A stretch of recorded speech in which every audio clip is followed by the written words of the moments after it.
Okay, exact location natin, nandito tayo ngayon sa area kung saan ay nagaganap po yung championship sa table tennis, and it's between the Koponan, the team coming from Alakapan North in blue against red of Abulug.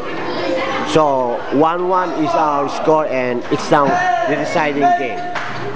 There goes the game. Outside for Alakapan.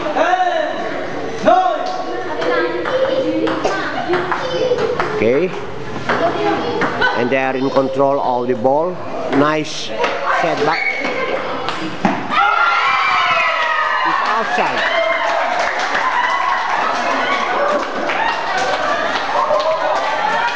Si Oka, kinakabahan ang coach ng Abulug.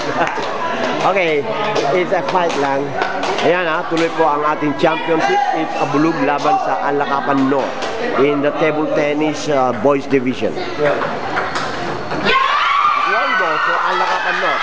At sumisigaw ang mga kasama ng Abulug team.